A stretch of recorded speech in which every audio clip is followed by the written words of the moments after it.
అన్నాడీఎంకే ప్రధాన కార్యదర్శి శశికళ మరోసారి ఎమ్మెల్యేలతో సమావేశమయ్యారు. గోల్డెన్ బే రిసార్ట్స్ కు చేరుకుని ఎమ్మెల్యేలతో చర్చలు జరిపారు. తనకు మద్దతుగా నిలిచినందుకు కృతజ్ఞతలు తెలిపారు. ఇవాళ రాత్రికి రిసార్ట్స్ లోనే ఉండాలని శశికళ నిర్ణయించుకున్నారు. ప్రభుత్వ ఏర్పాటుపై గవర్నర్ ఇంకా ఎటు తేల్చకపోవడంతో శశికళ తన వ్యూహాల్లో తానున్నారు. చివరి నిమిషంలో ఎమ్మెల్యేలు చేజారిపోకుండా అన్ని ప్రయత్నాలు చేస్తున్నారు. ఇవాళ ఉదయం నుంచి శశికళ వర్గం దూకుడుగా ముందుకు పోతోంది. పన్నీరు సెల్వం పార్టీకి వ్యతిరేకంగా కుట్ర చేస్తున్నారంటూ ఆరోపిస్తున్నారు శశికళ. ఎవరు అడ్డుపడ్డా తాను ముఖ్యమంత్రి కావడం ఖాయమని శశికళ చెబుతున్నారు. అంతకుముందు భారీ కాన్వాయ్ తో కువత్తూర్ రిసార్ట్స్ కు చేరుకున్నారు అన్నాడీఎంకే నేతలు, అభిమానులు భారీ సంఖ్యలో ఆమె వెంటొచ్చారు. మార్గం మధ్యలో పార్టీ కార్యకర్తల ఇళ్లకు వెళ్లి వాళ్లను పరామర్శించారు శశికళ. అక్రమాస్తుల కేసులో రేపు రానున్న సుప్రీంకోర్టు తీర్పు పైన శశికళ స్పందించారు.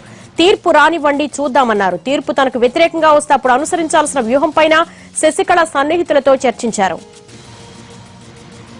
ఎవరెన్నో రకాలుగా అడ్డంకులు కల్పించినా తమిళనాడు సీఎం కుర్చీలో తాను కూర్చుని తీరతానంటున్నారు శశికళ. పన్నీరు సెల్వం వర్గం ఎన్ని రకాలుగా ప్రయత్నాలు చేసిన ఎమ్మెల్యేలు చేజారిపోకుండా కాపాడుకోగలిగారు శశి. అయితే డీఎంకే మద్దతుతో సీఎం కావాలి తప్ప సీఎం కావడానికి పన్నీరు సెల్వంకు మరో మార్గం లేదు. అదే జరిగితే సీఎం పదవి కోసం బద్ధ శత్రువులతో చేతులు కలిపారనే అపవాదును సెల్వం మూటగట్టుకోవడం ఖాయం. మరోవైపు అసెంబ్లీని ప్రత్యేకంగా సమావేశపరిచి ఎవరి బలమెంతో తేల్చాలని సూచిస్తున్నారు రాజ్యాంగ నిపుణులు. ఈ పరిస్థితుల్లో తన వర్గం నేతలు ఎమ్మెల్యేలతో సమావేశమయ్యారు శశికళ. ఈ రాత్రికి గోల్డెన్ బే రిసార్ట్ లో శశికళ ఉండనున్నారు.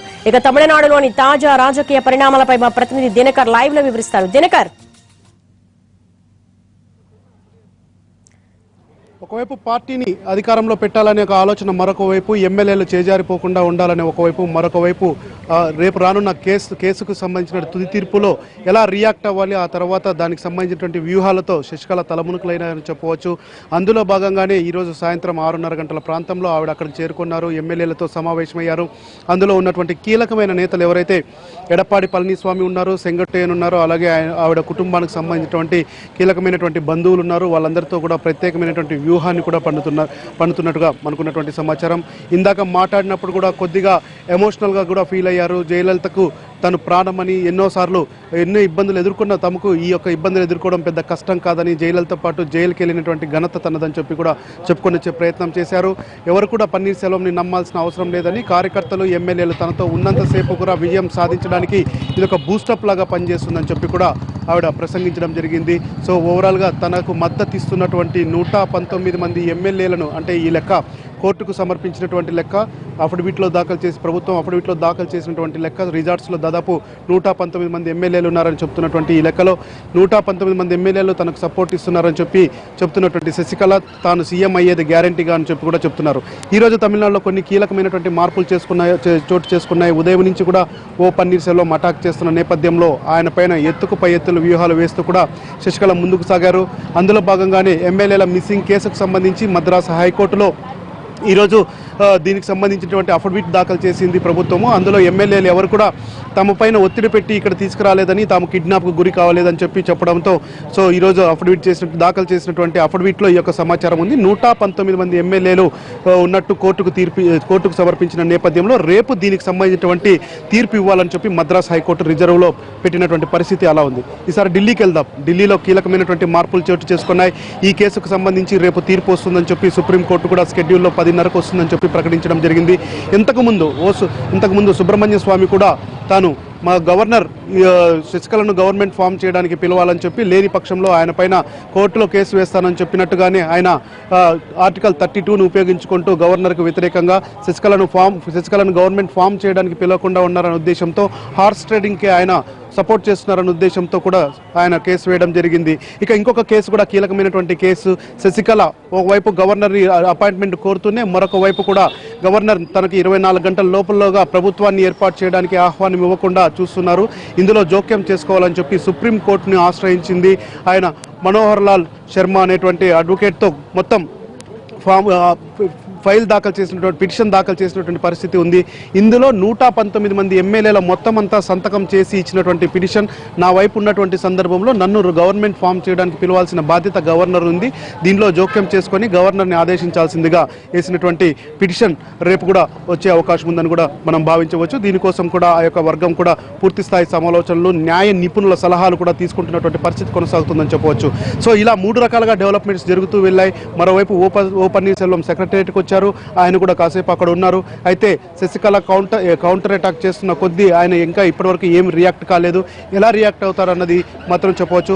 ఒకసారి ఫిగర్స్ చెప్పే ప్రయత్నం చేస్తాను. ఇప్పటి వరకు ఓ పన్నీర్ సెల్వం వర్గంలో 7 మంది ఎమ్మెల్యేలు 11 మంది ఎంపీలు ఉన్నారు. శశికళ వర్గంలో ప్రభుత్వం అఫిడవిట్ దాఖలు చేసిన లెక్కల ప్రకారం 119 మంది ఎమ్మెల్యేలు రిజార్ట్స్లో ఉన్నటువంటి సమాచారం. ఇక రేపు ఏం జరగబోతుందన్నది మాత్రం కీలకంగా మారింది. రేపు 9 గంటల నుంచి 11 గంటల మధ్యలో సుప్రీంకోర్టు ఇవ్వబోతున్న తీర్పు తమిళ రాజకీయాలను ఎలా మార్పు చేస్తాయి, ఎలా శాసించబోతాయి అన్నదే కీలకంగా మారింది. ఓవైపు ఉత్తరప్రదేశ్ ఎన్నికలు జరుగుతున్నా కానీ దేశం మొత్తం చూపంతా తమిళనాడు వైపు మాత్రమే ఉందని చెప్పవచ్చు. మరి శశికళ తాను అనుకుంటున్నటువంటి సీఎం పీఠంలో ఎక్కుతుందా, లేకపోతే కోర్టు తీర్పు ఏం చెప్పబోతుంది, గవర్నర్ ఎలా రియాక్ట్ కాబోతున్నారు, ఓ పన్నీర్ సెల్వం ఏం చేయబోతున్నారు అన్నది మాత్రం ఆసక్తికరమైనటువంటి అంశాలుగా మనం భావించవచ్చు. ఓవైపు గవర్నర్ కూడా రాజ్భవన్లో ఉండి న్యాయ నిపుణులతో సలహాలు తీసుకుంటున్నారు. అలాగే అటార్నీ జనరల్ కూడా ఒక ఫ్లోర్ టెస్ట్ ఏర్పాటు చేసి ఫ్లోర్ టెస్ట్కి అవకాశం ఇవ్వాలని ఓ పన్నీర్ సెల్వంకి అవకాశం ఇవ్వాలని చెప్పి కూడా చెప్పడం జరిగింది. సో మరి అది జరుగుతుందా, గవర్నర్ రికమెండ్ చేస్తారా అన్నది మాత్రం వెయిట్ చేయాల్సిన పరిస్థితి ఉంది. తమిళనాడులోని రాజకీయాలు మాత్రం నిమిషానికి చేంజ్ కాబోతున్నాయి. అయితే ఒక విషయం మాత్రం గమనించాలి. ఈ రోజు రాత్రి తాను ఎమ్మెల్యేలతోనే ఉంటాను అని శశికళ ఇప్పుడే ప్రకటించిన నేపథ్యంలో ఇంకా రిజార్ట్స్లో ఎలాంటి పరిణామాలు మార్పు చోటు చేసుకుంటాయన్నది కూడా ఇక్కడ కీలక అంశంగా మారిందని చెప్పవచ్చు. దేవి, అక్రమాస్తుల కేసులో ఏటూగా ఉన్న శశికళకు తీర్పు వ్యతిరేకంగా వస్తే దోషిగా తేలితే రాజకీయ భవితవ్యమే ప్రశ్నార్థకమయ్యే ఈ తరుణంలో సీఎం సీటు నాదే అని ఏ విధంగా కాన్ఫిడెంట్ గా చెప్పగలుగుతున్నారు శశికళ? అంటే పూర్తి స్థాయిలో వాళ్ళు న్యాయ నిపుణులతో సలహాలు తీసుకున్నటువంటి పరిస్థితి ఉంది. ఒకవేళ సుప్రీంకోర్టు తీర్పులు రేపు ఆవిడ కానీ దోషిగా ఇది అవుతే 10 సంవత్సరాల పాటు ఎన్నికల్లో పోటీ చేయలేనటువంటి పరిస్థితి రాజ్యాంగంలో ఉంది. కాబట్టి అంటే ఆవిడే కాదు, ఎవరైనా కానీ అక్రమాస్తుల కేసులో కానీ దోషిగా తెలిస్తే 10 సంవత్సరాల పాటు పోటీ చేయడానికి అనర్హులు. మరి దీనికి సంబంధించి ఈ కేసు తీర్పు రానివ్వండి చూద్దామని చెప్పి బలంగా చెప్తున్నటువంటి శశికళ అంతే కాన్ఫిడెంట్లో ఉంది. ఓవైపు ఆమె వర్గానికి సంబంధించినటువంటి తంబిదురై కూడా ఢిల్లీలో ఉండి పూర్తి స్థాయిలో పరిణామాలని ఎప్పటికప్పుడు అప్డేట్ చేస్తున్నటువంటి పరిస్థితి ఉంది. కోర్టు తీర్పు వచ్చిన తర్వాత నేను ఏం మాట్లాడాలి, ఏం చేయాలి, నా వ్యూహాలు నాకు ఉన్నాయి కనుక సో నేను చాలా కాన్ఫిడెంట్గా ఉన్నాను, నేను సింహం లాంటి దాన్ని, సో నన్ను ఎవరు కూడా ఏమీ చేయలేరు అనేటువంటి ఒక దృఢమైన కాన్ఫిడెన్స్తో ఉన్నటువంటి ఆవిడ రేపు ఎలాంటి వ్యూహాలు పన్నుతుందో.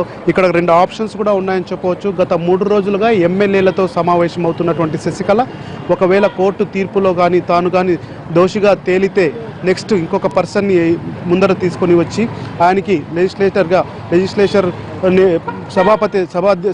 సభాపతిగా కూడా ఆయనకు అవకాశం ఇచ్చి మొత్తం అంతా ఆ పార్టీ ఎమ్మెల్యేలంతా ఆయనకే మద్దతు ఇచ్చేలా సీఎం చేసేలా కూడా ఒక ఆలోచన ఉంది.